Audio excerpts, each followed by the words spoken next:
구약 성경 말씀 중에 선지서는 상당히 어려운 부분에 해당이 됩니다. 또 율법서에 해당이 되는 또 이러한 율법의 규칙 규범들이 의식법 또 정치 형벌법이 있기 때문에 임시적인 그러한 제사 의식법과 사회 형벌법이 있기 때문에 그런 부분들을 또 잘 구별해내면서 도덕적인 그러한 규범과 또 영원한 규범으로서의 하나님의 뜻을 또 잘 파악해내는 것이 상당히 쉽지 않습니다. 오랜 훈련을 통해서 율법에 대한 그러한 특성들을 잘 이해하면서 살펴내야 되는 이러한 부분들이 쉽지 않은 것처럼 바로 그 율법의 하나님의 뜻을 어떻게 적용하느냐에 따라 분명히 문자적으로 적용했는데도 책망을 받는, 또 적용을 하지 않아서 나태하고 게을러서 또 책망을 받는 이런 여러 가지 방식들이 율법을 전제로 한 그러한 책망이기 때문에 선지서에서 왜 책망을 받는지, 또 그 회복의 답은 그럼 과연 무엇인가, 어디로 가야 할 것인가, 어떻게 해야 하나님이 도와주시는가, 이러한 부분들에 대해서 또 하나님의 역사 통치는 어떤 방식으로 흘러가는가, 이런 부분들을 또 선지서는 아주 율법의 토대에 기초해서 그런 부분들을 하나님의 통치의 역사들을 무엇이 잘못됐고 또 어떻게 해야 회복되고 어떻게 해야 하나님이 역사하시고 일하시는 그 하나님의 뜻 속에 설 수 있는지에 대해서 우리에게 또 가르쳐냅니다. 그렇기 때문에 선지서도 상당히 구약의 어려운 부분이죠. 근데 문제는 선지서가 이사야서부터 시작해서 구약의 한 40% 이상을 차지하는 상당히 많은 분량을 가지고 있다는 것입니다. 그러나 이제 우리가 장로교식의 성경 해석을 잘 배워가시게 되면 몇 가지 규칙들이 있기 때문에 그 규칙의 토대에 입각해서 이사야서 또 우리가 예레미야서를 지금까지 읽어온 것입니다.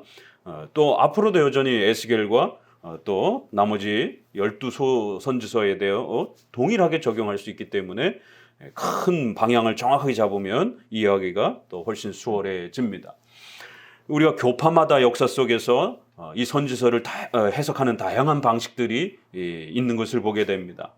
적어도 그럼 우리 장로교회에 있어서는 이런 종말과 관련해서 어떻게 해석해 가야 되는 것인가, 이러한 규칙들을 또 더욱 잘 이해해야 할 필요가 있다라고 말씀을 지난번 이제 종말론적인 구약에서 예레미야서뿐만 아니라 구약에서 특별히 종말론을 다룰 때 다니엘서 또 여러 가지 이러한 스가랴서처럼 여러 환상들을 소개하면서 종말론에 대한 최후 심판과 관련된 또 이러한 내용들을 소개할 때 어떻게 해석해야 되는지, 또 그러한 그 종말론적 해석들이 요한계시록과 이어지는 또 이러한 신약과 어떻게 연결이 되는지, 이런 부분들을 우리 장로교에 있어서는 7대 교리를 중심으로 해서 크게 어긋나지 않는 범위 안에 해석해 가야 된다는 것.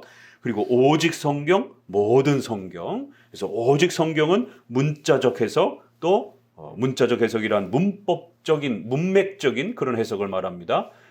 그리고 역사적 해석, 신구약 역사성의 차이와 또 통일된 규범들을 잘 찾아내가면서, 또 특별히 신구약의 차이가 나는 부분들을 잘 이해해가면서 성경에 있다고 해서 그걸 그대로 우리가 무조건적으로 그 사건과 내용들을 실천하라라고 성경이 우리에게 준 그런 규범은 아닙니다.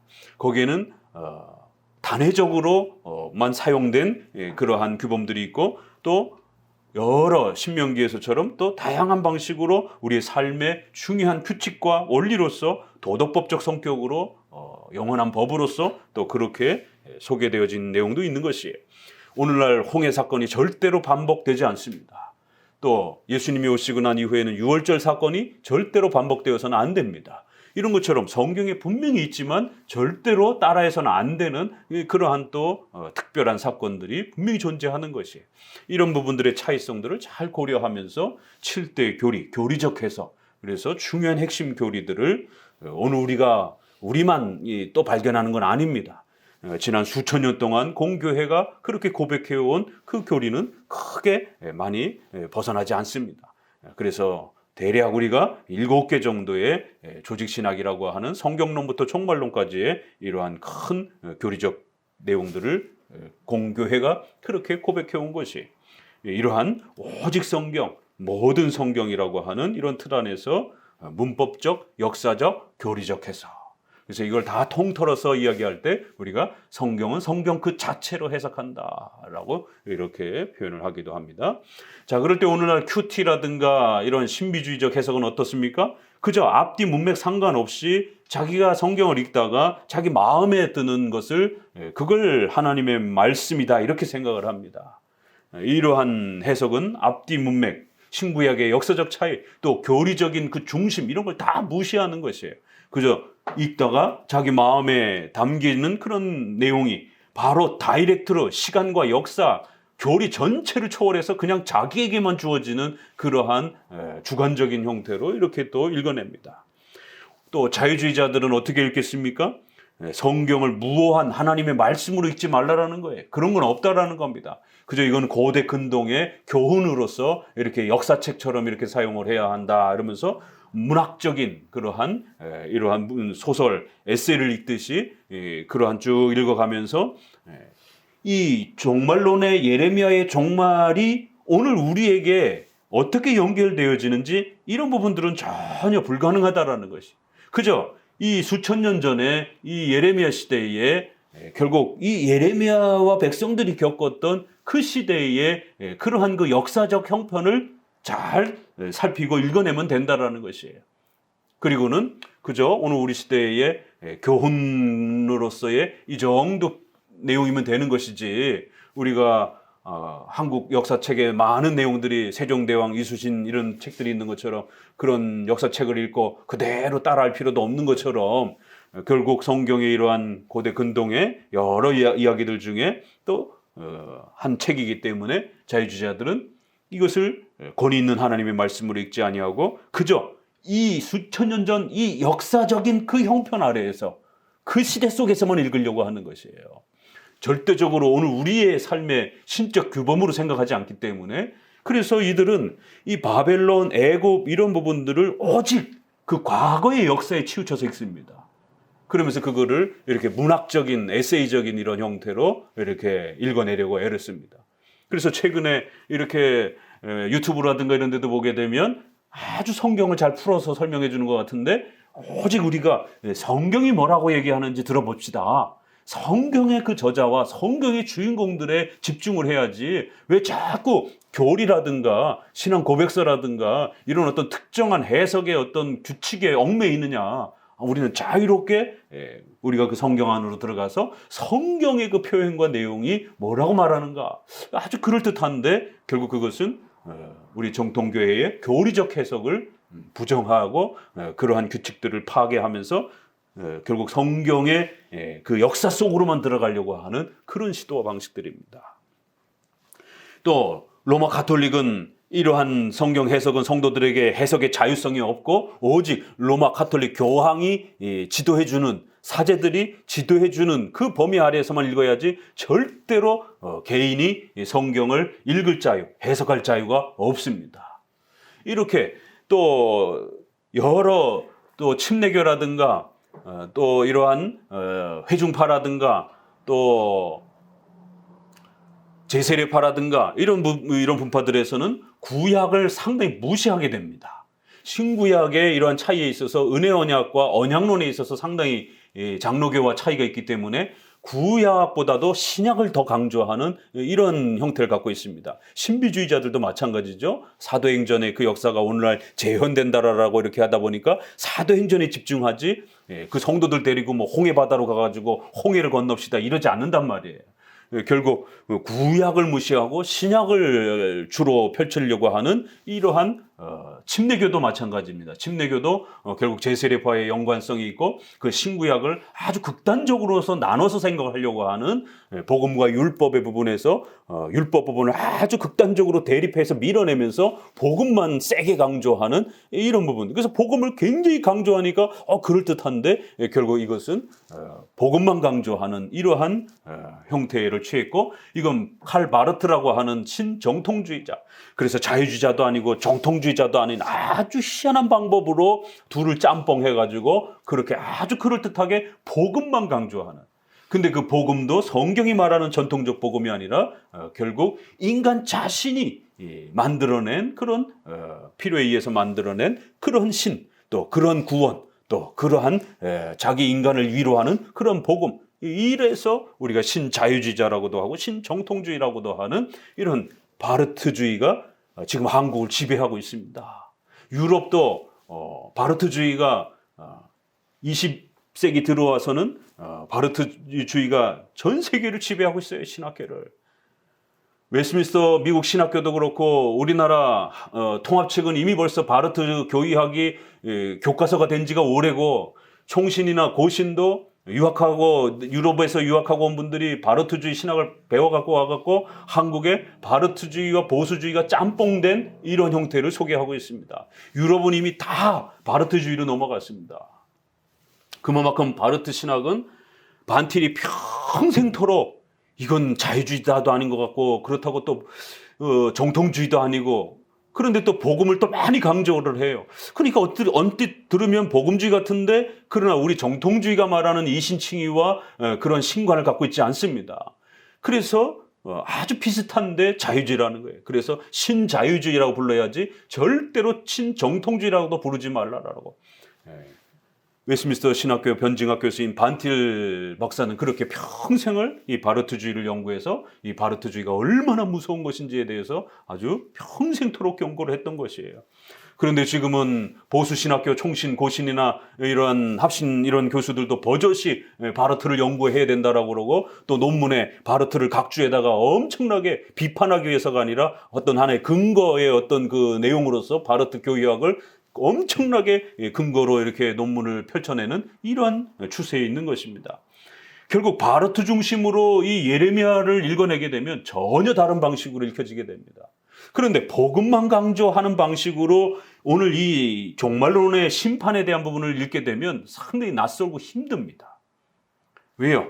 복음만 강조하니까. 이 부분에서는 복음이 그렇게 이신칭의와 관련된 이러한 직접적 내용들이, 예수 그리스도와 관련된 내용들이 직접적으로 드러나지는 않습니다.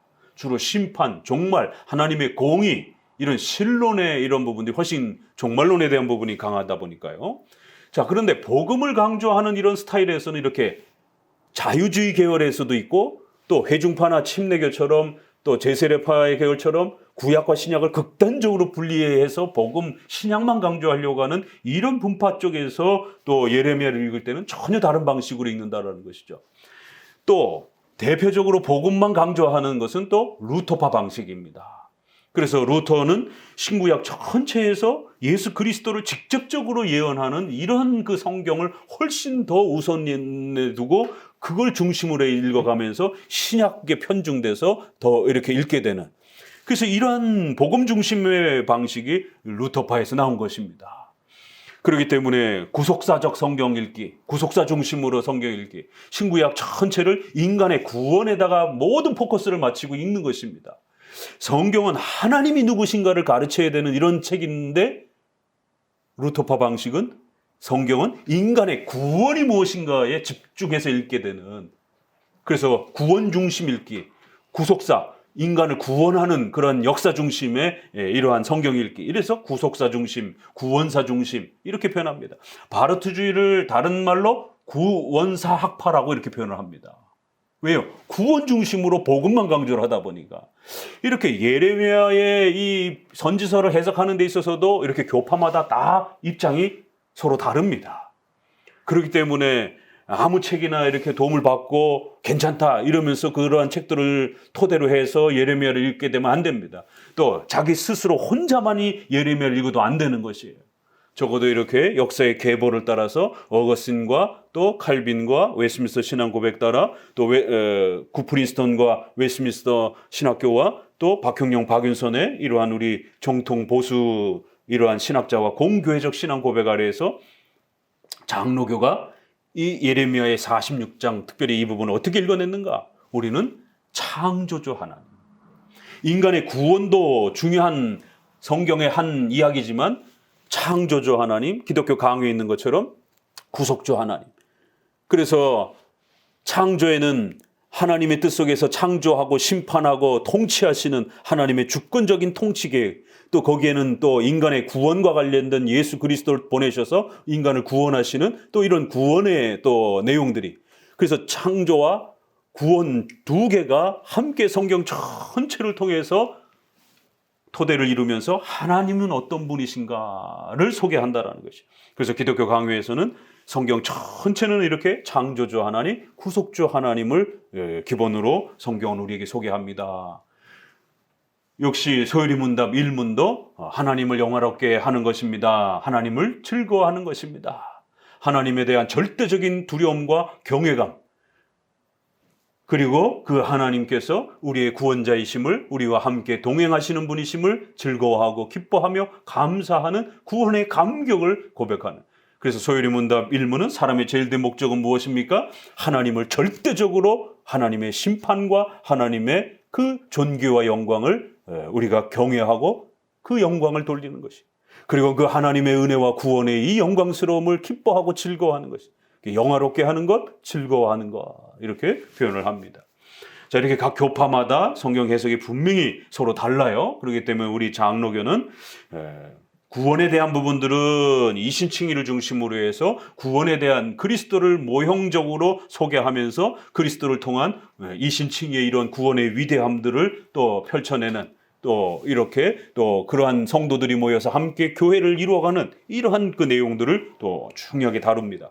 그럼에도 불구하고 또 한편에서는 하나님이 온 우주 만물을 창조하셨고 그 창조한 그 창조물이 결국 타락하여 죄가 이 땅에 창궐하고, 그래서 그 죄악을 심판하고 하나님의 공의를 따라 엄히 벌하시는 이런 하나님의 또 신적 공의와 심판과 또 그 계획하신 바대로 최후 심판에 대한 또 이런 하나님의 거대한 심판자로서의, 창조주로서의 그러한 또 모습들을 또 한편으로 큰 한 축으로 그렇게 소개해 나갑니다.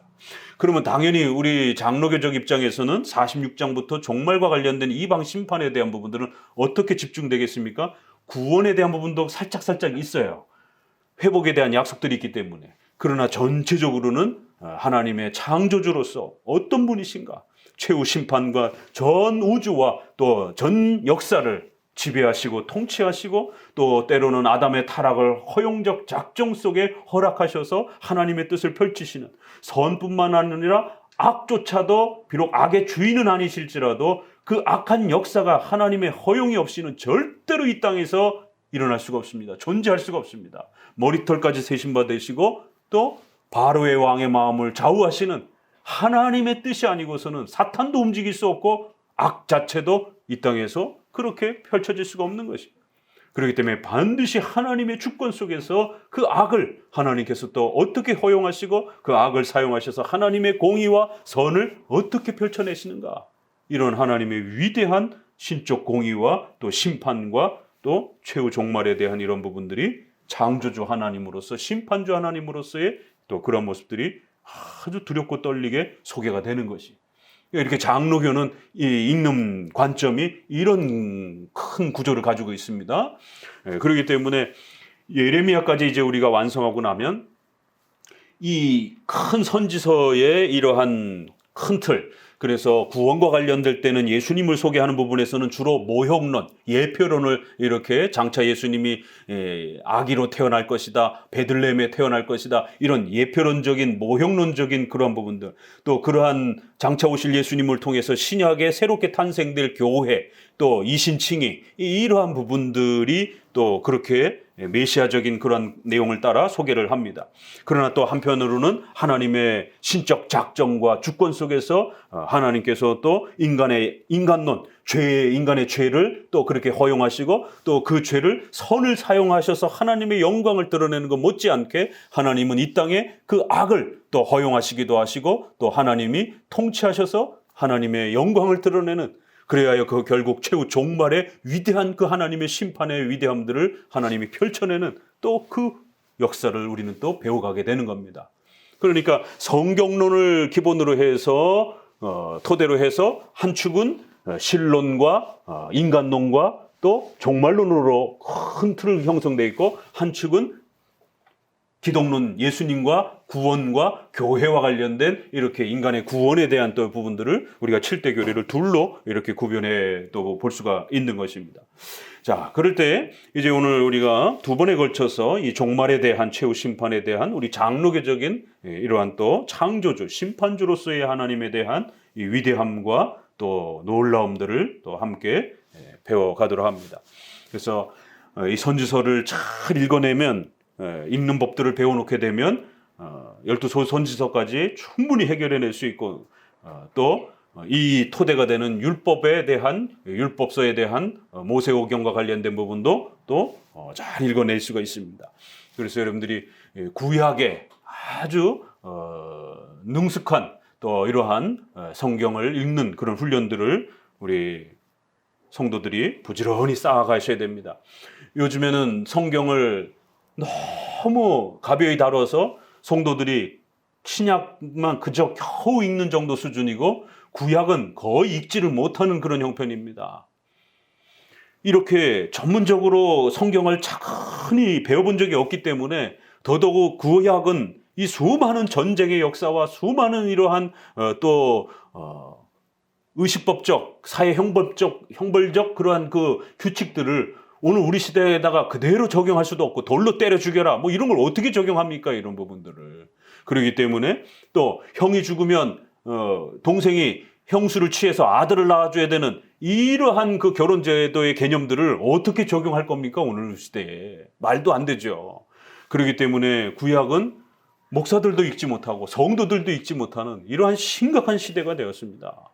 그렇기 때문에 더더욱 우리가 이 예레미야의 최후 종말에 대한 우리 장로교적인 또 이런 입장을 좀 더 잘 이해하면서 우리가 종말론에 대한 부분들을 또 살펴 헤아려 보겠습니다. 오늘 애굽에 대한 심판을 소개하면서 하나님께서 만군의 여호와께서 그 대적에게 원수 갚는 그런 보복의 그러한 하나님의 진노의 그러한 심판을 하나님께서 행하실 것이다. 그래야 보복과 그 악행을 갚으시는 하나님의 공의의 하나님이심을 절대로 잊어서는 안 된다라고 먼저 이렇게 선언합니다. 자, 신약으로 우리 넘어가셔서 어디를 보시냐면 로마서를 한번 비교해서 보세요. 로마서 12장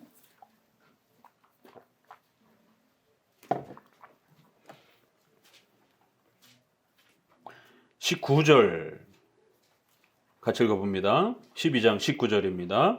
시작. 내 사랑하는 너희가 친히 원수를 갚지 말고 진노하심에 맡기라. 기록되었으되 원수는 것이 내게 있으니 내가 갚으리라고 주께서 말씀하시나니. 계속. 내 원수가 줄이거든 모이고 무한거든 마시우라. 그리함으로 내가 숲을 그 머리에 쌓아 놓으리라. 악에게 지지 말고 선으로 악을 이기라. 예. 종말론적인 이 하나님의 최후 심판과 하나님의 통치를 우리가 바르게 이해하고 배우는 게 왜 그렇게 중요하냐면 결국 성도들이 신앙생활을 하면서 살아가다 보면 수많은 억울한 일들이 생기게 되고 또 우리가 그러한 많은 고난과 환난과 어려움에 처하게 되는데 그러한 그 악의 문제, 이 악의 이러한 그 활동과 또 이 악의 존재와 악의 또 이러한 많은 피해들이 성도들과 교회를 또 그렇게 피해를 줄 때에 결국 이 부분을 하나님의 통치 안에서 이것을 배워내지 못하면 결국 우리 안에 이 복수하고 싶은 마음, 이 억울함, 이 화남, 이런 부분들을 바르게 해소하지 못하는 것이에요.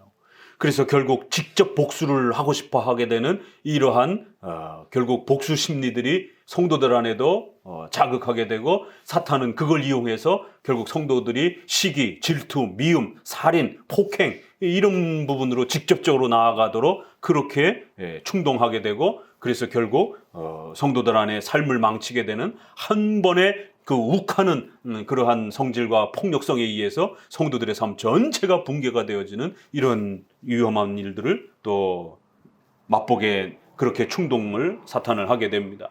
그래서 신약에서도 역시 하나님께서는 13장에 국가를 세워서 간접적으로 하나님의 심판과 이러한 하나님의 공의의 악에 대한 하나님의 공의성을 반드시 이 땅에 집행해 가시겠다라고 하는 그래서 악한 자들을 처벌하는 이러한 공적 정의에 대한 부분들을 펼쳐낼 것이다라고 하나님은 국가를 세우셨다라는 거예요. 그래서 성도들이 절대로 개인적인 복수와 그런 개인적인 원한을 갚으려고 하는 이런 마음을 품어서는 안 된다라는 것이 이게 이제 13장입니다. 그래서 13장 마지막 절을 결국 하나님이 왜 국가를 세웠는가에 대한 궁극적인 그러한 하나님의 뜻을 이렇게 소개하면서 성도들은 하나님이 세우신 그 국가를 잘 이용해서 그 국가를 통해서 사법적 정의를 펼쳐내고 하나님의 공의와 심판을 그렇게 기대하면서 그렇게 살아가야지, 성도들이 억울한 일을 당한다고 해서 그렇게 직접적으로 복수를 하게 되면 성도들 자체가 피해를 입게 되고, 더 나아가서는 국가를 세워서 하나님의 공의를 펼쳐내시는 하나님의 위대한 통치를 우리가 어기게 되는 일이 벌어지게 되고, 더 나아가서는 그 복수는 나의 것이다라고 하는 하나님의 주권성을 우리가 파괴하고 또 덤벼들려고 하는, 마치 하나님께서 공의롭지 못하신 것처럼, 하나님이 우리의 억울함에 대해서 모르시는 것처럼 결국 하나님의 전능하심을 무시하면서 내가 직접 복수를 하려고 하는, 결국 하나님의 전능성에 대한 불신앙들이 표출되어질 수 있게 된다는 것이.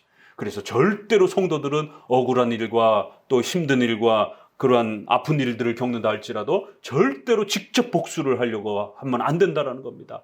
복수와 보복은 반드시 하나님의 것이고, 하나님이 정하신 때에 하나님이 원하시는 방식으로 하나님이 결국 결정하신다라는 것이. 결국 이러한 성도들의 삶 속에 이 종말론적 심판, 특별히 우리가 종말론이라고 하는 이런 부분들을 잘 배우는 것이 왜 이렇게 중요한가. 또 창조주 하나님으로서 심판주 하나님, 창조주 하나님을 잘 우리가 교리적으로 이해하고 배워가는 게 이렇게 중요한 겁니다. 결국 이 땅의 삶을 보게 되면 분명히 하나님이 통치하는 그러한 세상인데도 불구하고 교회와 성도들은 늘 끊임없이 고통을 당하고 어려움을 당하고 또 어둠의 권세들로부터 그렇게 많은 피해들을 또 입으면서 살아가는 것을 보게 됩니다. 그럴 때에 결국 이 하나님의 창조주와 심판주 되심을, 종말론에 대한 이 중요한 교리를 놓쳐버리게 되면 구원론만 가르쳐서는 안 된다라는 거예요. 구원론도 소중하지만 이렇게 종말론적인 하나님의 심판과 악을 통치하시고 지배하시고 다스리시면서 하나님의 뜻을 펼쳐내는 하나님의 신적 작정과 주권을 반드시 배워내야 됩니다. 그래야 우리 인생이 하나님 앞에 겸손해지고 하나님의 그 주권적 손길에 우리 인생을 의탁하게 되고 또 안심하면서 위로를 가지며 살아가게 되는 것이. 그래서 우리 장로교는 끊임없이 제가 늘 설교할 때마다 입에 달고 사는 거예요. 하나님의 신적 작정, 하나님의 절대 주권, 하나님의 섭리, 하나님의 뜻, 이 부분을 우리 성도들이 잘 배워내야 된다는 것. 이 부분을 배워놓지 못하게 되면 마치 우리는 이 세상에 우리 혼자 있는 것 같은 그런 쓸쓸함과 외로움과 두려움을 느끼면서 그렇게 서게 됩니다. 그래서 우리 장로교는 이 하나님의 절대 주권, 신적 작정, 섭리론, 예정론이 그렇게 강한 것이에요.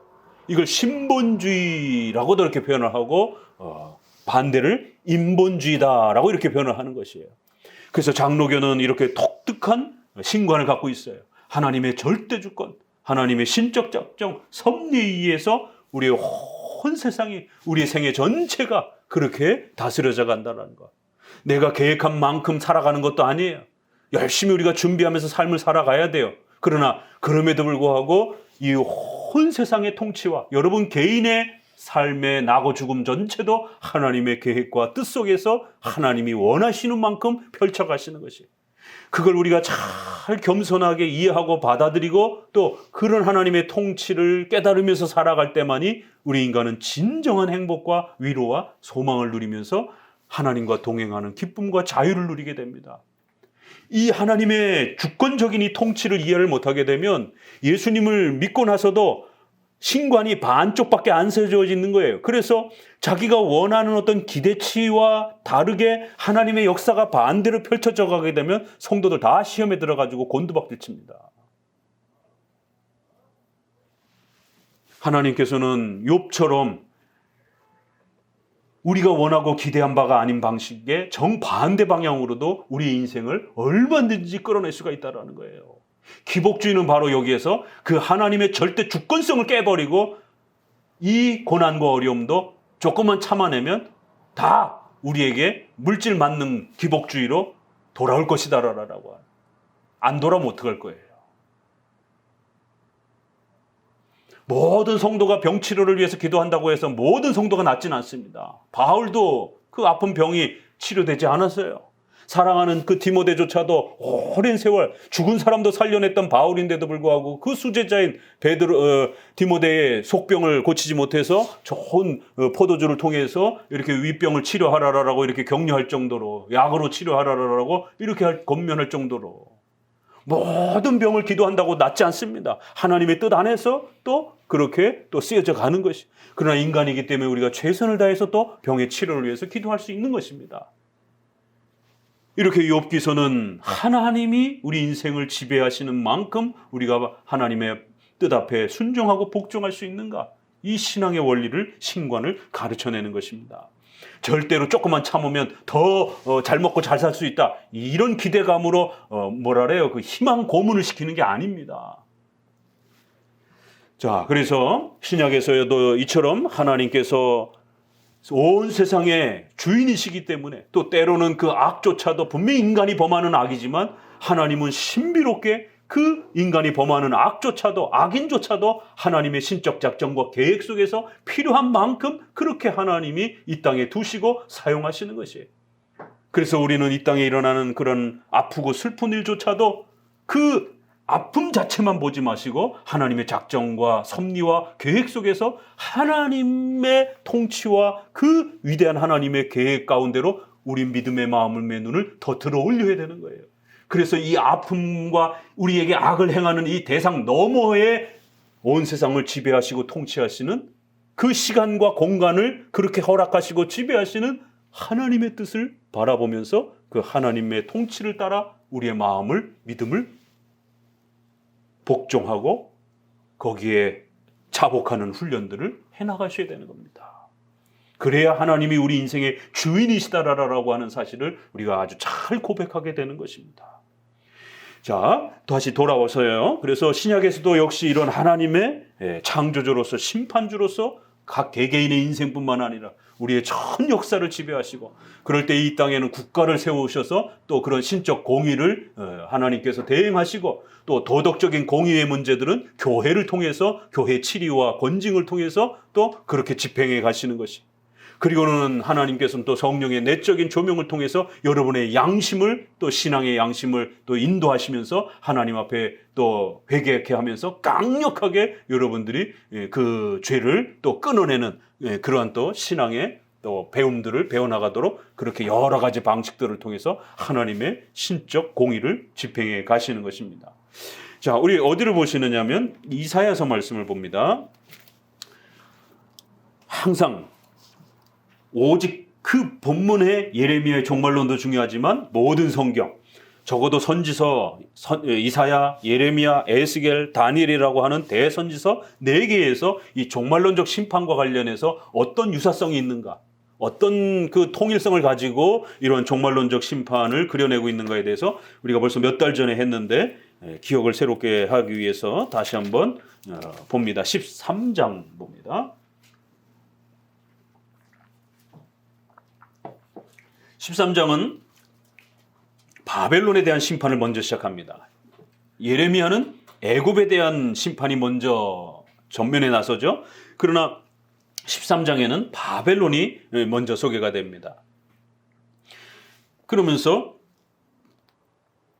이 바벨론에 대한 경고를 하면서 하나님께서 5절에 보니까 진노의 병기라, 도구, 하나님의 막대기.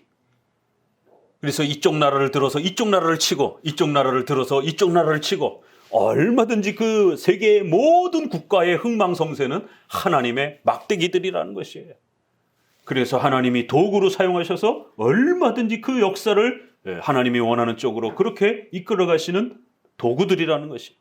절대로 그 국가의 왕과 그 국가와 제국들이 자신들의 힘과 능력으로 그렇게 그 국가를 세워가거나 또 통치하는 게 절대로 아니다라고 이사야서는 주로 하나님의 주권적 통치 개념으로 그렇게 열방의 심판에 대한 부분을 소개한다고 말씀을 드렸죠. 그래서 바벨론을 시작하자마자 하나님의 진노의 도구다라고 이렇게 선언을 하는 거예요. 예레미야는 어떻게 시작해요? 그 예레미야는 죄론에 해당이 강하다 보니까 그 죄를 지은 자들에 대한 아주 하나님의 무서운 형벌의 모습들을 소개를 합니다. 에스겔은 좀 더 종말론적인 미래적 그러한 그 내용들을 좀 더 담아냅니다. 자, 어디 보냐면 13장에 그래서 10절에 보니까 하늘의 별들과 별 무리가 그 빛을 내지 아니하고 해가 돋나지 아니하고 어두워지며 달이 그 빛을 비추지 아니하고 이래서 엄중한 하나님의 공포에 이러한 심판이 임할 것이다. 땅이 흔들리고 하늘에 이러한 우주의 질서가 붕괴되어진다. 이거 요엘서가 그대로 예언하고요. 사도행전에서 이 부분을 그대로 끌어다가 썼고요. 이거를 복음이 온 세상에 펼쳐지는 천지가 개벽하고 진동할 만한 그런 복음의 어마어마한 위대한 확장이 있을 것이다라고 할 때도 이 예언서를 그대로 끌어다 씁니다. 그런데 이 예언서의 이러한 표현들이 요한계시로 가게 되면 최후 심판 때 전 우주 질서가 실제로 정말 그렇게 뒤바뀔 그러한 또 형태로 표현을 끌어다 쓰기도 합니다. 이렇게 성경은 다중적 예언의 이러한 구조를 가지고 있다고 그랬죠. 좀 더 가까운 역사, 또 예수님의 초림, 또 종말론적인 최후 심판, 세 개에 걸쳐서 예언의 그러한 그 내용이 겹쳐서 이렇게 소개가 되기도 합니다. 자, 17절도 보니까 내가 메대 사람을 내가 충동하여, 개역 개정판에는 그렇게 충동하여 그들을 치게 할 것이다. 바벨론 제국과 메대 제국이, 메대 나라가 큰 국가 대 국가의 이 엄청난 싸움을, 나라의 흥망을, 성세를 두고 싸우는 이 싸움 속에 하나님이 그들의 마음을 결국 움직일 것이다라는 거예요. 절대로 왕과 나라의 경제력과 군사력에 의해서 움직이는 게 아니라는 거예요. 그리고 14장에 들어와서 유명한 결국 그 바벨론의 멸망에 대한 부분들을 이야기하면서 11절에 구더기가 내 아래 깔리며 지렁이가 너를 덮었도다 이러면서 결국 스월 지옥의 이러한 무서운 형벌과 심판을 받을 거다라고 하면서 너 아침에 계명성이여 너가 어찌 그렇게 하늘에서 떨어졌느냐 너 열국을 통치하던 자가 어떻게 이렇게 한꺼번에 하루아침에 망했느냐 북극 지폐의 산 위에 올라 가장 높은 구름에 올라가 지극히 높은 이와 같이 될 것이다. 하나님과 같이 자신의 명예가 높아질 거라고 떵떵거리며 자랑하던 그 교만함. 그러나 이제 내가 저 스월 지옥의 구덩이 맨 밑에 떨어질 것이다. 이래서 바벨론에 대한 심판을 예고했지만 결국 이 메시지는 사탄의 그러한 징계와 심판에 대한 사탄이 하나님 앞에 벌받는 그 교리적 이유가 교만이라고 하는 이러한 그 형태로서 또 연결되어서 충분히 해석되어진다라는 거예요. 왜냐하면 바벨론에 대한 실제적 역사적 심판이기도 하지만 이것은 또 최후 종말론적인 그러한 또 예언적 그러한 그 모형론적 또 그러한 내용들이 예고되는 그런 형태로 이렇게 겹쳐 있기 때문에 그래서 우리의 선조들은 이러한 구조를 사탄의 그러한 심판과 특성에 대해서 끌어다 쓰는 아주 중요한 또 그러한 표현으로 연결해서 또 요한계시록과 관련해서도 또 그렇게 연결해서 해석하기도 했습니다. 자, 이사야서는 우리가 제일 기억에 남게는 24절 같이 읽어봅니다. 만군의 여호와께서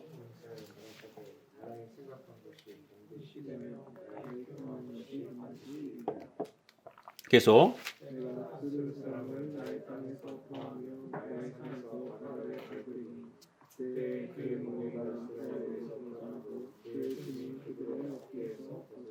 계속 읽으세요. 27절까지. 이것이 온 세계를 향하여 정한 명이며 이것이 열방을 향하여 편손을 하시니 만군의 여호와께서 명하시는즉 누가 능히 그것을 패하며 그 손을 펴셨은즉 누가 능히 그것을 돌이키랴.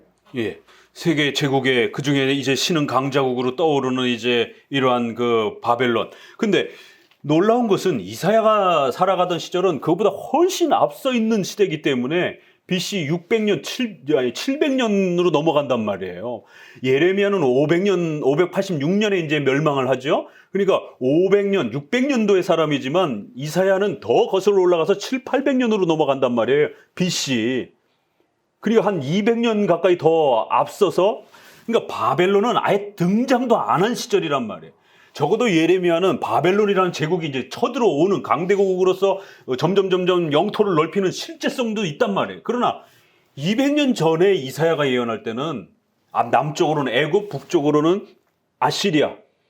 그래서 북이스라엘이 722년에 아시리아에 의해서 멸망하잖아요. 아직 멸망하기도 그 전인 그런 역사 속에서 바벨론의 하나님의 도구로서 온 세계를 하나님이 심판하는 도구로서 온 세상의 그 죄악들에 대한 엄중한 징계로서 바벨론의 힘을 사용할 거고, 그리고 나중에 또 그 바벨론도 교만해서 바벨론조차도 멸망시킬 거라고 하는 이러한 거대한 하나님의 주권적 계획 통치 역사가 이렇게 소개가 되는 거예요.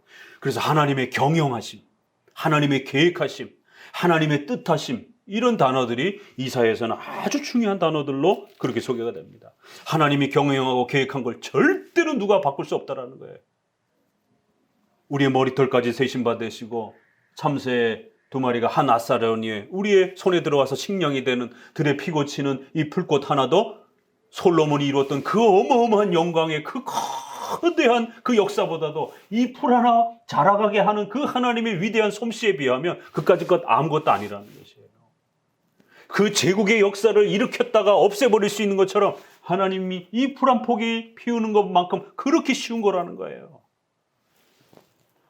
우리 성도들은 반드시 선지서를 통해서 이 하나님의 신적 작정과 하나님의 창조주로서 온 우주 만물을 원하시는 바대로 통치하시고, 또 더 나아가서는 악까지도 하나님이 허용하시고 또 사용하셔서 또 하나님의 뜻을 이루어 가시는 그 위대함들을 배워내셔야 됩니다. 이건 우리 장로교만이 가지고 있는 아주 가장 중요한 교리적 이해요, 또 성경을 보는 관점이에요. 그래서 이사야에서는 이처럼 하나님의 경영, 하나님이 편 손에 따라서 그 모든 역사가 진행돼 간다는 겁니다. 이것을 배워야만이 여러분 개인의 인생도 마찬가지예요.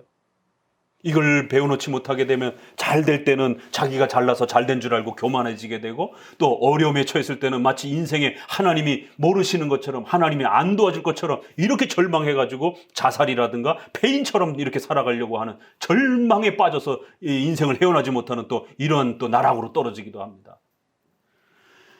하나님의 이러한 거대한 주권과 심판의 역사는 우리가 제일 먼저 어디서 봅니까? 노아의 홍수 사건. 11장의 바벨탑 심판 사건. 또 신속히 소돔과 고모라로 넘어가면서 소돔과 고모라를 하나님께서 아브라함과 롯 때문에 전멸시켜버리는 하나님의 그 무서운 심판이 얼마나 두렵고 떨리는 것인지 보여주시는 한 예표가 됩니다. 그리고 또 신속히 넘어가서 출애굽을 통해서 그 최고의 강대국이었던 애굽의 장자들을 싹 짐승이고 사람이고 간에 장자를 다 죽여내버리시는, 하나님의 교회를 핍박했을 때, 하나님의 뜻을 어겼을 때 하나님의 그 결정 한 번이면 애굽 그 강대국이고 뭐고 싹 없어지는 것이에요. 그래서 10번의 재앙을 순차적으로 애굽에서 섬기는 그 수많은 신들의 그러한 그 형식을 따라 피라든가 나일강이라든가 또 개구리라든가 또 독종이라든가 메뚜기라든가 이런 모든 부분들이 애굽의 그 신들을 자기들의 우상 숭배를 통해 가지고 잘 먹고 잘 사는 것처럼 그렇게 여겼던 그 대표적인 그러한 신들을 형상화시킨 그러한 결국 그 피조물의 어떤 형태들을 벌하는 형식으로 본인들이 섬겨왔던 그러한 애굽의 신들이 얼마나 허무맹랑하고 또 무익한지에 대해서 그렇게 온 세상에 하나님만이 진짜 신이고 나머진 다 가짜라라고 하나. 그래서 출애굽의 그 애굽의 심판을 통해서 하나님의 심판이 얼마나 무서운 것인지.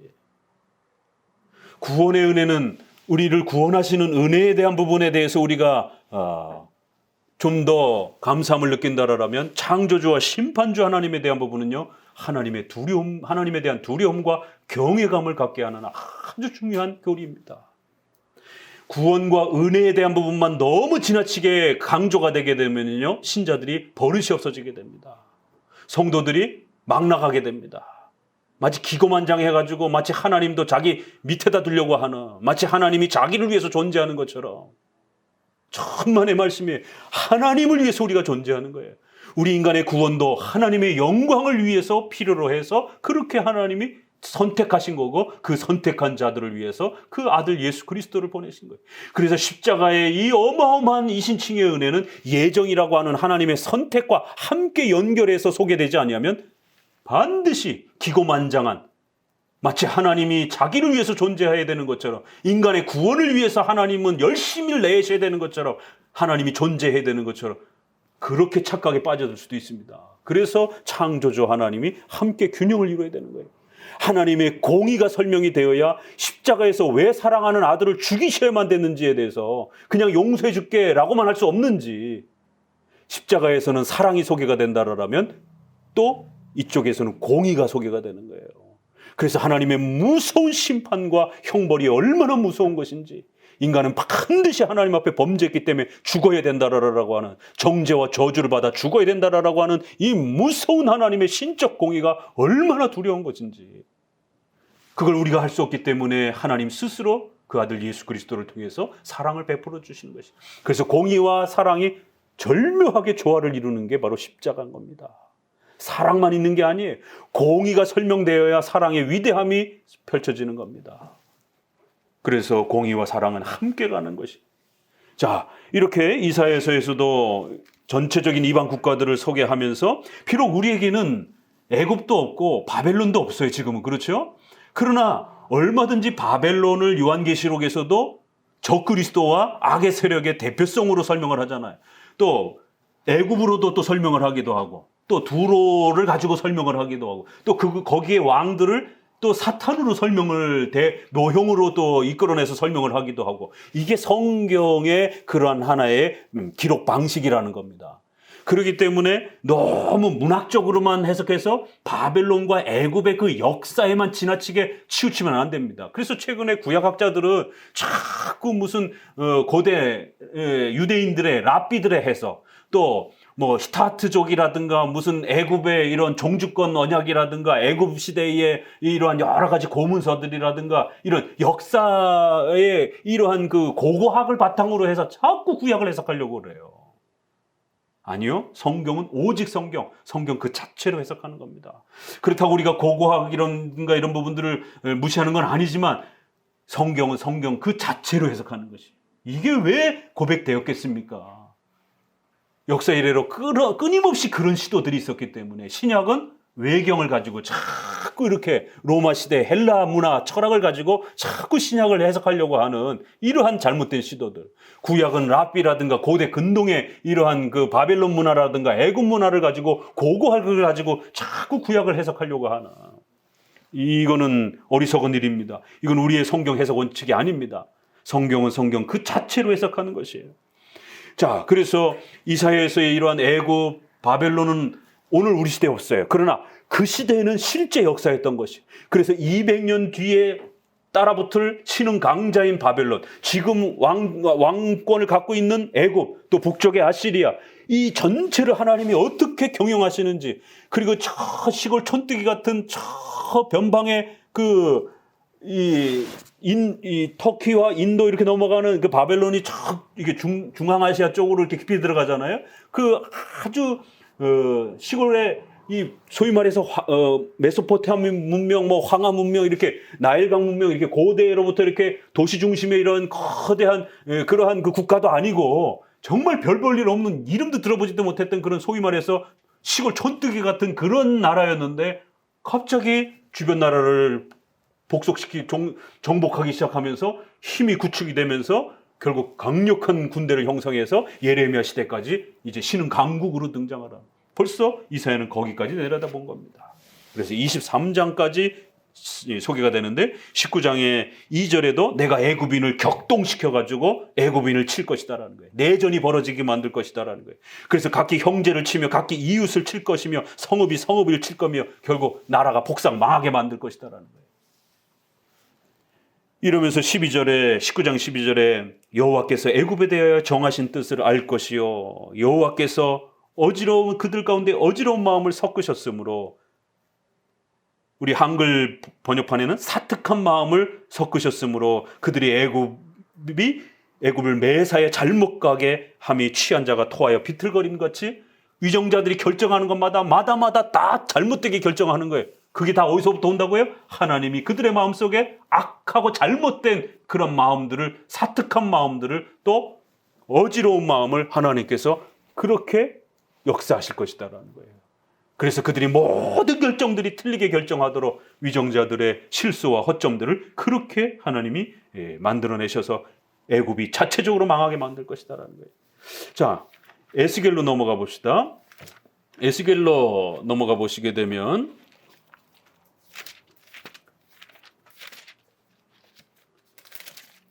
저 뒤로 넘어가셨어요. 에스겔 38장, 39장.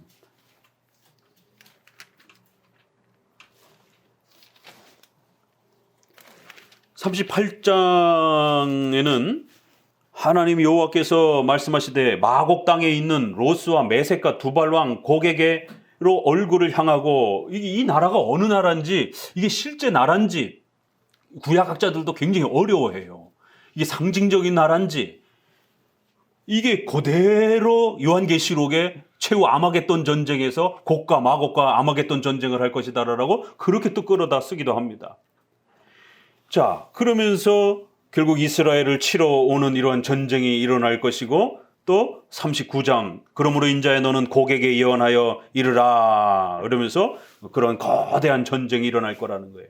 이거 세대주의자들이요, 또 극단적 문자주의자들, 또 더 나가서 존 메가더는 온건한 세대주의자이기 때문에 이러한 구절을 예레미야의 오늘 우리가 읽어야 될 46장을 어떻게 해석하느냐 하면, 결국 이거 천년왕국 최후 전쟁, 아마겟돈 전쟁으로 이 땅에서 지상왕국을 수립하기 위한 그런 그 종말의 특정한 전쟁으로 해석을 합니다.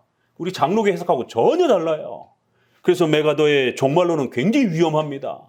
세대주의적인 그러한 해석이 들어가 있기 때문에 주의해야 돼요. 자, 그러면서 이제 40장부터 보니까, 40장부터는 우리가 사로잡힌 지 25째 해에 성이 함락된 후, 그러니까 에스겔은 586년에 이스라엘 백성들이 망했기 때문에 그 망한 이후에, 그 망하면서 그 이후까지를 소개하면서 포로 이후의 시대를 소개를 하는 그런 특징을 갖고 있습니다. 시간적으로. 그러면서 포로로 잡힌 백성들에게 언젠가는 예루살렘이 회복되고 예루살렘 성전이 회복될 것이다라고 하는 이런 방식으로 종말론적 심판을 그려내고 있습니다. 그럼 이거는 가까이 586년에 망했지만 536년에 고레스 왕에 의해서 이스라엘 백성들이 해방하고 돌아오잖아요. 그렇죠? 역사적 성취는 1차적으로 그렇게 돼요. 그러나 에스겔과 예레미야에서 말한 그 궁극적인 다윗 왕국이 회복되어지는 그러한 회복의 역사는 그렇게 완전하게 회복되지 않습니다.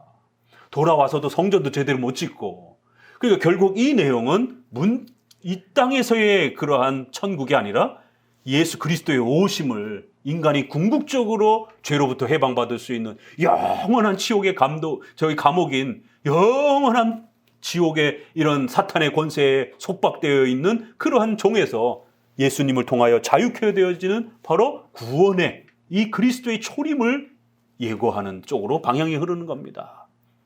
그래서 가까운 역사, 예수님에 대한 초림, 그러면서 또 더 나아가서는 먼 미래적인 최후 종말의 그러한 계시록의 하늘의 천국이 내려오는 성전, 예루살렘 성전을 이렇게 보여주는 것처럼 또 그렇게 연결이 되는 거예요.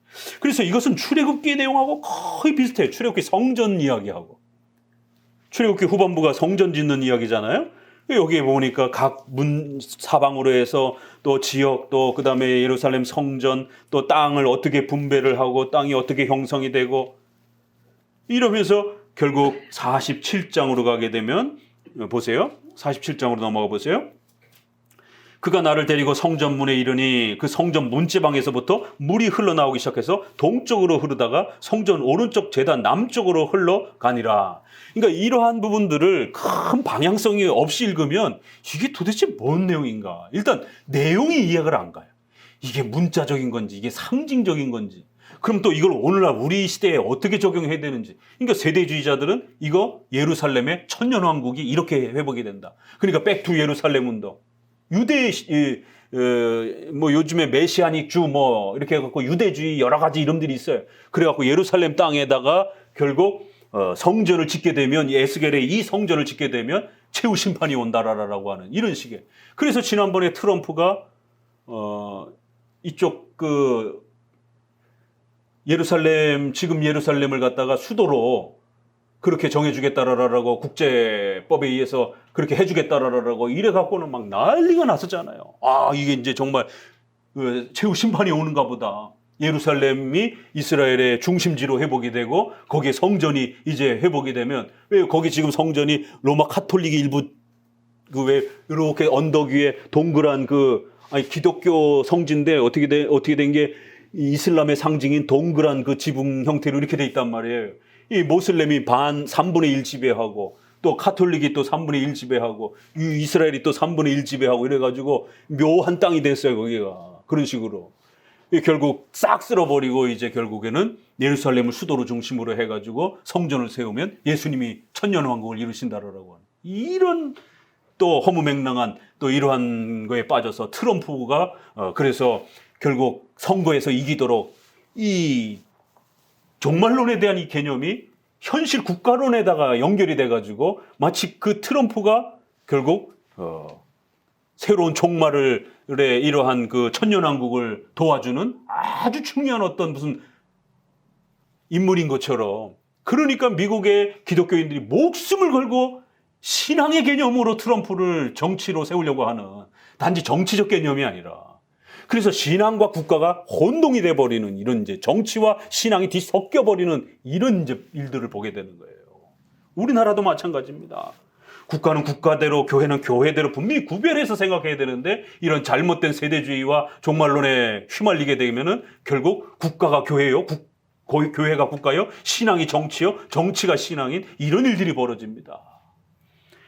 그래서 47장에는 성전이 회복이 되고 그 성전에서 물이 흐르고, 그래서 그 물이 흐르면서 전체적인 그 땅을 아주 곡식이 풍요롭게 날 수 있는 그런 옥토로 만든, 이게 전형적인 고대 나일강의 이러한 그 풍요로운 문명의 이런 형태들을 본따서 이렇게 천국이 아주 풍요로운, 물이 일단 있어야 나무가 크고 농사를 짓고 이럴 수 있기 때문에 이게 농경사회를 기본으로 한 구약의 역사적 표현이에요, 이게. 그래서 이제 장차 오게 될 예수 그리스도를 통해서 오게 될 신약의 교회도 이렇게 하나님, 여기서 물은 당연히 성령의 그런 충만하심과 은혜들을 구약에서도 기름이나 물이라든가 이런 걸로 많이 표현을 하는 겁니다.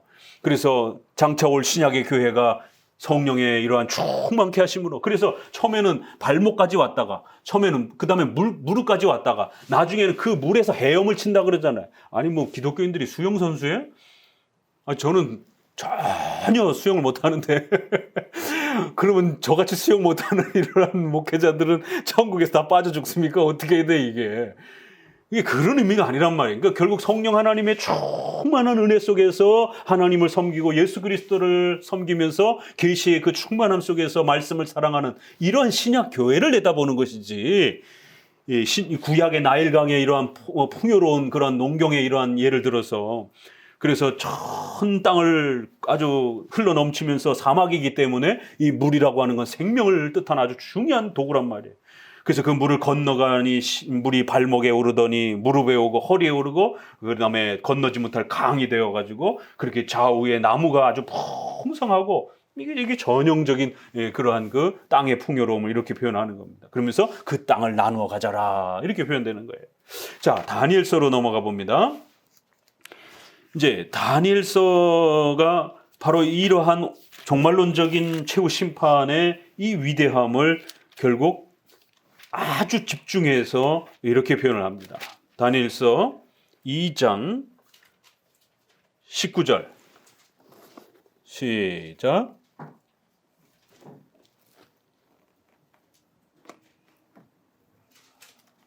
읽으세요. 이상으로 다니엘에게 나타나 보이매 다니엘에게 하늘에 계신 하나님을 찬송하더라. 다니엘이 말하여 그런데 영원 무궁히 하나님의 이름을 찬송할 것은 지혜와 권능이 그에게 있음이로다. 그는 때와 기한을 변하시며 왕들을 폐하시고 왕들을 세우시며 지혜자에게 지혜를 주시고 지식자에게 총명을 주시는 듯다. 그는 깊고 은밀한 일을 나타내시고 어두운 데 있는 것을 아시며 또 빛이 그와 함께 있도다. 다니엘서는 바로 이러한 거대한 제국의 네 제국의 변화와 역사들을 지금 자기가 살아가고 있는 제국도 그렇고 또 앞으로 다가올 그런 제국들도 그렇고 거대한 왕들의 통치와 제국의 그 변화와 흥망성쇠의 역사를 사용해서 하나님께서 이 온 세상을 어떻게 세밀하게 통치하고 다스리는지에 대한 하나님의 창조주와 심판주로서의 그 주권적 통치의 위대함이 어떤 것인지 아주 상세하게 우리에게 풀어냅니다. 그래서 실무 교육을 통해서 그걸 배우도록 왕들을 폐하시고 왕들을 세우시며 또 그걸 통치할 수 있는 지혜를 주시고 그는 깊고 은밀한 모든 그 일들을 우연찮게 발생되어지는 것 같은 그 모든 사건 하나하나 또 어두운 데 있는 것을 전부 다 악의 역사에 이런 모든 것까지도 하나님께서 계획하신 만큼 그렇게 진행될 것이다라는 거예요. 자, 또 넘겨봅니다. 그래서 처음에는 꿈을 보여주는 느부갓네살의 꿈이 소개가 되는데 그 꿈을 두 번 이렇게 반복해서 점진적으로 확장해가는 그런 평행법 해석을 하는 것이에요. 그래서 두 꿈이 같은 내용입니다. 자, 그러면서 결론은 똑같아요. 2장 37절 읽습니다. 왕이여 왕은 열왕의 왕이시라. 하늘의 하나님이 나라와 권세와 능력과 영광을 왕에게 주셨고 인생들과 들짐승과 공중의 새들 어느 곳에 있는 것을 물어나고 그것들을 왕의 손에 붙이사 다 다스리게 하셨으니 왕은 곧 그 금머리이니라. 온 세상의 통치권을 하늘의 하나님, 전능하신 하나님이 느부갓네살에게 준 것이다라는 거예요. 얼마나 중요한 이 지적입니까? 느부갓네살은 자기가 힘이 세가지고 온 세상을 지금 정복전쟁을 하고 있는 줄 아는데 포로로 잡혀온 다니엘이 그 왕을 향하여 당신이 힘을 얻은 게 아니라 하나님이 전능하신 하나님이 이스라엘을 책망하고 이스라엘의 죄를 바로잡기 위해서 당신을 막대기와 도구로서 그렇게 사용하는 거라는 거예요. 절대로 교만하거나 함부로 그렇게 착각하지 말라라는 것이. 자, 어디를 더 읽어보시냐면 46절을 또 같이 읽어봅니다. 계속 이에 느부갓네살 왕이 엎드려 다니엘에게 절하고 명하여 예물과 향품을 그에게 드리게 하니라. 왕이 대답하여 다니엘에게 이르되 너희 하나님은 참으로 모든 신의 신이요 모든 왕의 주제시로다. 내가 능히 이 은밀한 것을 나타내었으니 내 하나님은 또 은밀한 것을 나타내시는 자시로다. 이런 표현, 은밀한 것을 나타내시는 그 모든 숨은 것들을 하나님이 계획하시고 지배하시고 다스려 가신다라는 거예요. 자, 또 쭉 넘어가 보셔요. 4장으로 넘어가 보게 되면 17절을 또 봅니다. 느부갓네살이 또 한 번의 꿈을 꾸고 난 다음에 이 꿈이 도대체 뭐냐 결론이. 그러자 이 결론은 또 똑같습니다. 17절 같이 읽어봅니다. 4장 17절입니다. 이는 순찰자들의 명령대로요 거룩한 자들의 말대로니 곧 인생으로 지극히 높으신 자가 인간 나라를 다스리시며 자기 뜻대로 그것을 누구에게든지 주시며 또 지극히 천한 자로 그 위에 세우시는 줄을 알게 하려 함이니라 하시니라. 지극히 천한 자를 들어 사용하여 왕국을 세우고 나라를 통치하고 또 그가 만약에 교만하면 또 그도 낮추셔서 새로운 나라를 세우시. 자, 24절, 4장 24절. 왕이여 그 해석은 이러하나이다. 곧 지극히 높으신 자의 명정하신, 하나님이 명령하신 것이 내 주 왕에게 미칠 것이라. 왕이 사람에게서 쫓겨나서 들짐승과 함께 거하며 소처럼 풀을 먹으며 하늘 이슬에 젖을 것이요 이와 같이 7대를 지낼 것이라. 그때에 지극히 높으신 자가 인간 나라를 다스리시며 자기의 뜻대로 그것을 누구에게든지 주시는 줄을 아시니라. 또 그들이 그 나무 뿌리에 그루터기를 남겨두라 하였은즉 하나님이 다스리는 줄을 왕이 깨달은 후에야 왕의 나라가 견고하리라. 그런즉 왕이여 나의 가난한 것을 받으시고 공의를 행함으로 죄를 속하고 가난한 자들을 국률이 여김으로 죄악을 속하소서. 그리하시면 왕이 평안함이 혹시 장구하리라. 기고만장해서 하나님의 통치권을 인정하지 않고 그렇게 의시됨으로 인해서 느부갓네살은 하나님 앞에 벌을 받아 7년 동안 땅바닥을 기어다니면서 흙을 파먹고 풀을 먹는, 이 소위 말해서 치매가 걸린 거예요. 오늘날로 말하자면 정신병이 든 겁니다. 그래서 하나님이 7년 만에 다시 회복시켜서, 아니 미친 사람이 왕권에 쫓겨났다가 다시 그 왕권을 회복한다는 것 자체도 우리가 일반 역세계사에서 보게 되면 흔치 않은 일입니다. 한번 쫓겨나가게 되면 정권이 뒤바뀌기 때문에. 그런데도 다시 하나님은 아직 느부갓네살에게 계속 왕권을 주시려고 뜻하신 것이에요. 그래서 왕이여 절대로 자만하지 마시고 공의를 행하고 위정자로서 법대로 바르게 통치하시고 가난한 자들과 어려운 자들을 살피시면서 그렇게 통치하십시오. 그래야 하나님의 도움을 받습니다. 여러분도 마찬가지예요. 하나님의 절대 주권을 여러분의 인생 속에서 깨닫지 못하고 마치 여러분이 인생의 주인인 것처럼 내 인생은 내 거라라고 이렇게 버럭버럭 우기면서 마치 자기의 인생인 것처럼 그렇게 우기면서 하나님의 주권과 섭리의 그 뜻을 헤아려 겸손하지 못하면 얼마든지 여러분의 인생을 낮춰버리시는 것이에요. 그래서 이 하나님의 절대 주권적 신관이 이렇게 무섭고 두려운 거라는 거예요. 이거 깨닫지 못하면요, 목사고 성도고 그냥 하나님이 목숨을 거두어가 버리십니다. 사울 왕도 그렇게 훌륭하게 백성들한테 존경을 받으면서 왕이 됐지만 2번에 걸쳐서 하나님의 명령에 복종하지 않으면 결국 하나님이 그의 생명을 거두어 가시는 것을 보게 됩니다. 무서운 거예요. 두려운 거예요. 다니엘서에서는 예레미야의 이 최후 종말과 심판자로서의 하나님의 위대함과 두려움이 이렇게 소개가 되는 거예요. 자, 조금 더 보셔요. 그래서 어디를 보시냐면 또 이 32절 계속 아직 끝나지 않고 계속되고 있습니다. 32절 내가 사람에게서 쫓겨나 들짐승과 함께 거하며 소처럼 풀을 먹을 것이요 이와 같이 7대를 지내서 지극히 높으신 자가 인간 나라를 다스리며 자기의 뜻대로 그것을 누구에게든지 주시는 줄을 알기까지 이르리라 하리라. 34절 그 기한이 참에 나 느부갓네살이 하늘을 우러러 보았더니 내 총명이 다시 내게로 돌아온지라. 이에 내가 지극히 높으신 자에게 감사하며 영생하시는 자를 찬양하고 존경하였노니 그 권세는 영원한 권세요 그 나라는 대대에 이르리로다.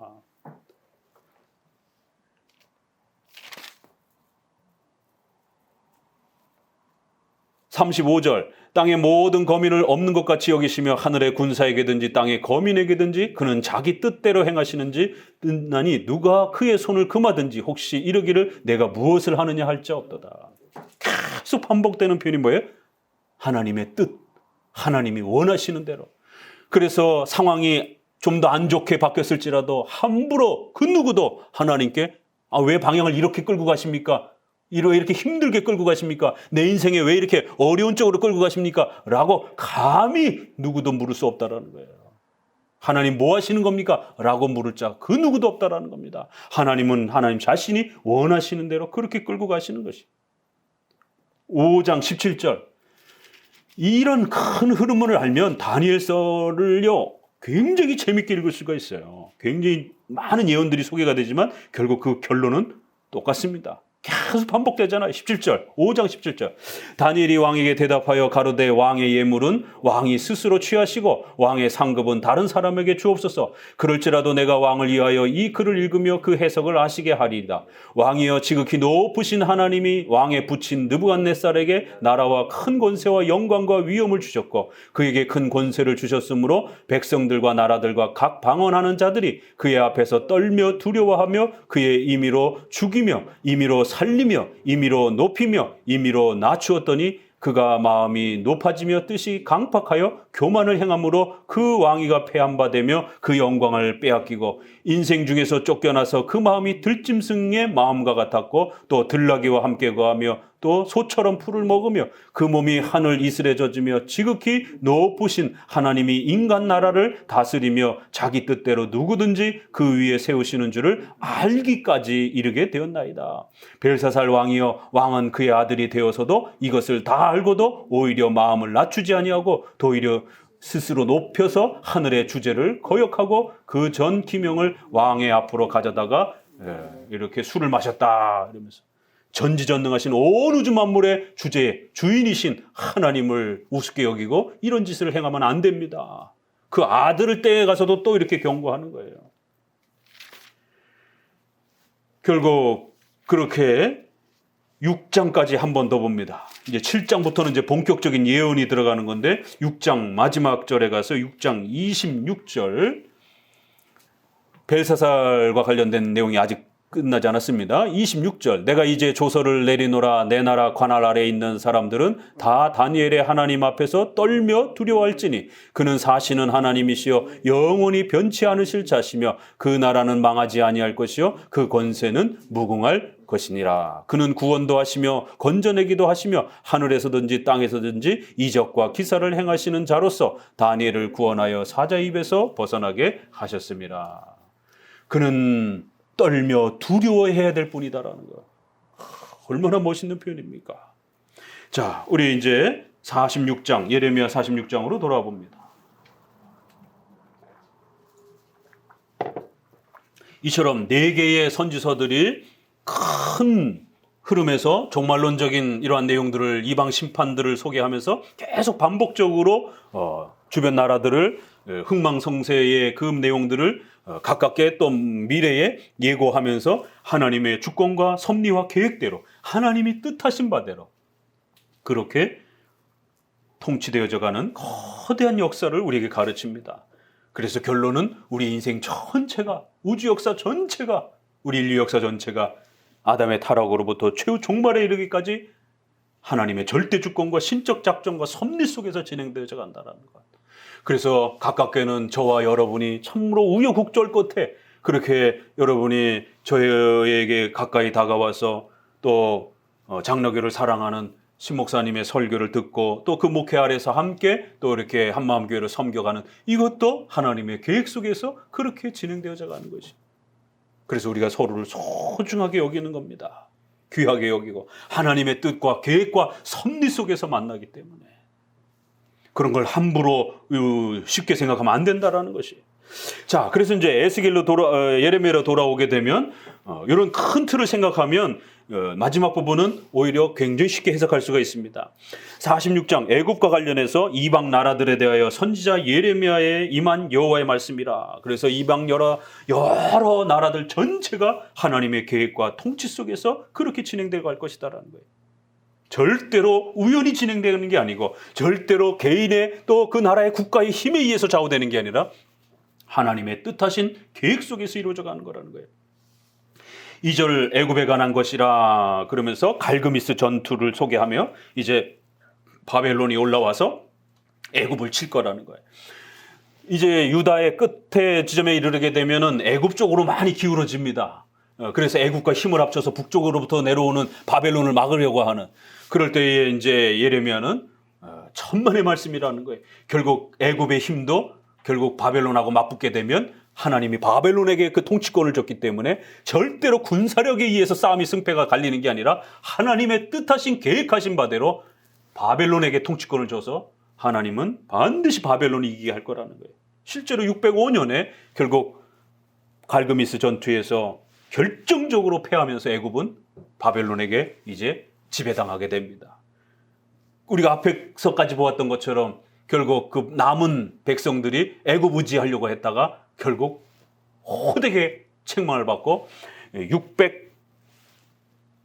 609년, 605년 이 갈그미스 전투를 전후로 해서 또 그리고 586년 이렇게 3차례에 걸쳐서 결국 포로로 잡혀가게 됩니다. 그래서 애굽의 이 전쟁 이후에 결국 수많은 바로 다니엘, 사드락, 아벳느고, 다니엘의 친구들 이런 친구들이 2차 포로에서 잡혀간 걸로 대부분 많이 해석을 합니다. 자, 46장 오늘 읽었던 10절에도 그러니까 이처럼 예레미야에서 소개하는 애국과 관련해서 어떻게 또 우리에게 소개하느냐면 결국 복수하시고 보복하시는 하나님이시다. 하나님이 그 모든 애굽의 이런 악행들에 대해서 반드시 하나님이 보복하시고 결국 진노하셔서 칼로 그들을 멸하실 것이다라는 거예요. 북쪽 유브라데 강가에서 결국 희생 제물을 받으실 것이다. 이 갈그미스 전투에서 이제 패할 거를 이렇게 딱 예고한 겁니다. 15절에 너희 장사들이 쓰러지면 어찌미냐 그들이 서지 못하면 여호와께서 그들을 몰아내신 까닭이라. 그 많은 사람들이 다 넘어지게 되는 이유는 도대체 어디 있느냐? 우리 번역에는 이제 장사들이 이렇게 되는데 히브리어에는 이제 그 아피스 의 황소, 애굽이 황소 신을 섬기잖아요. 황소 신을 아피스라고 이렇게 표현을 아피스 신이라고 하는데 이제 그러한 표현으로도 이렇게 쓰여지기도 해요. 애굽의 이러한 그 섬기는 애굽을 지켜줄 것 같았던 그러한 신들에 대해서도 다 벌하시고 애굽의 군대력 전체를 하나님이 무용지물로 만들 거라는 거예요. 그래서 17절에도 애굽 왕 바로 왕이 망하였도다 이러면서 18절에는 만군의 여호와라 일컫는 왕께서, 바로 왕은 가짜라는 겁니다. 그렇기 때문에 왕이라고 둘을 딱 대조를 하면서 전능하신 참되신 왕은 만군의 여호와 하나님이시다라는 거예요. 높당이 황무하며 애굽은 심히 아름다운 암송할지라도 결국 재난이 일어나서 벌받을 때가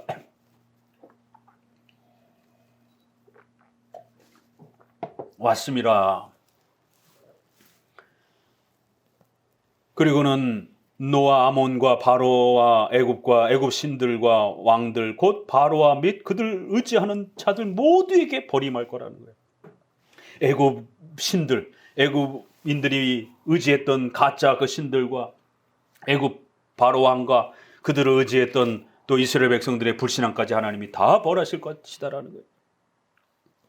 그런데 놀라운 거는 26절에 그러면서도 내가 그들의 생명을 찾는 자의 손 바벨론 왕 느부갓네살의 손과 그 신하들의 손에 붙이리라. 그럴지라도 그 후에는 그 땅이 여전히 사람 살 곳이 되리라. 여호와의 말이니라. 전부 다 멸망시키고 난 다음에 거기에서 예전과 같이 사람이 살 곳이 되는 이런 회복의 역사가 있을 것이다라는 거예요.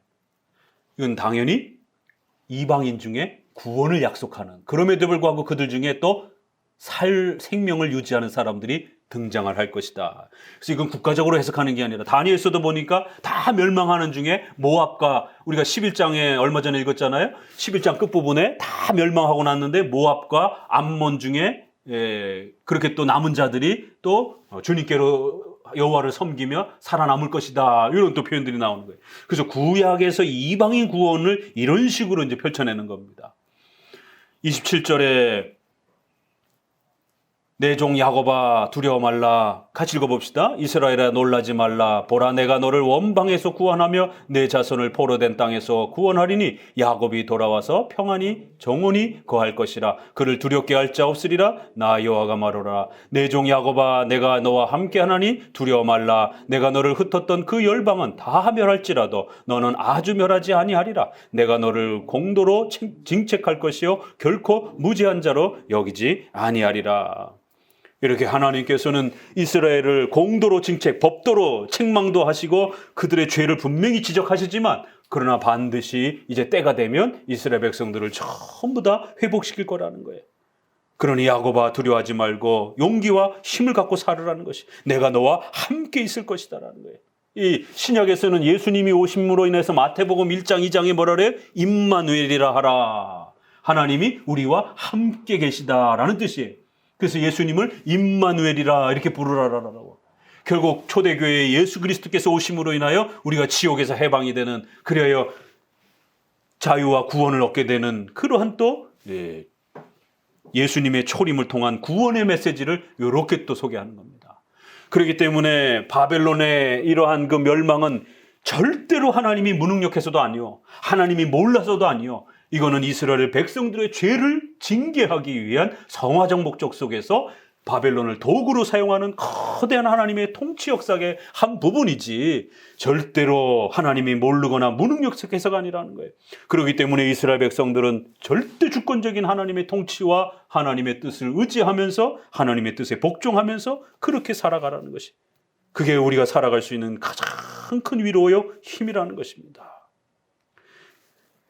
이게 종말론적인 그러한 교리의 목적인 것입니다. 종말론은 언제 종말 오니까 재산 정리하고 뭐 이런 식의 공포를 자아내는 게 아니고, 오늘날에 또 잘 먹고 잘 사는 또 이런 현실적인 기복주의를 또 욕심을 자극하는 이런 것도 아니고, 이렇게 하나님을 믿고 의지하면서 하나님의 주권과 통치 역사 속에서 우리가 어떻게 살아가야 되는지, 하나님의 뜻 아래에서 그 하나님의 통치 역사를 바라보면서 사는 이러한 성도들의 위로와 소망을 가르쳐주는 소중한 교리인 것입니다.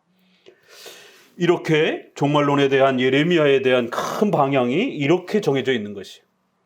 이런 관점에서 보게 되면 블레셋, 모압 이런 부분들 하나하나가 가까운 역사 속에서 그들이 실제로 바벨론에 의해서 멸망하는 것도 보게 되고, 또 예수님의 초림도 보게 되고, 그러면서 궁극적으로는 그 죄악에 대해서 최후 심판하시는 하나님의 공의와 의로움을 우리가 또 바라보도록, 그렇게 우리 성도들에게 위로하는 하나님의 주권적 통치의 위대함이 얼마나 두렵고 떨리는 것인지, 그러한 통치 아래에서 우리가 살아가고 있다는 것이.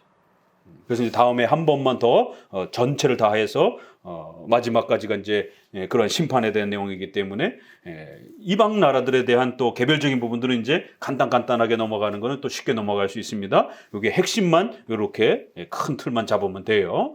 그래서 오늘은 다시 한번 이런 예레미야에서 소개하는 이런 종말론적 심판이 오늘 우리 성도들에게 하나님의 작정과 주권적 통치의 그 위대함 앞에 겸손히 두렵고 떨림으로 살아가게 하는 소중한 가르침임을, 그래서 어떠한 또 악을 만날지라도, 어떤 위험한 또 그런 상황을 만날지라도 절대로 두려워하거나 겁먹지 마시고, 그 모든 것이 하나님이 집행해 가시는 거대한 역사의 한 부분이라는 것이, 결국 그것도 다 성도들을 또 성화시키기 위한, 또 하나님의 궁극적인 하나님의 최종 통치의 목적을 이루시기 위한 그런 도구들 뿐이라는 것입니다. 그래서 우리가 가장 안전한 것은 바로 이런 하나님을 신뢰하고 또 섬기며 믿음으로 그 하나님의 뜻에 순종하며 살아가는 것이 가장 안전한 것입니다. 오늘 또 그러한 예레미야의 종말론이 여러분에게 큰 위로가 되시기를 주의 말씀으로 권면을 드립니다.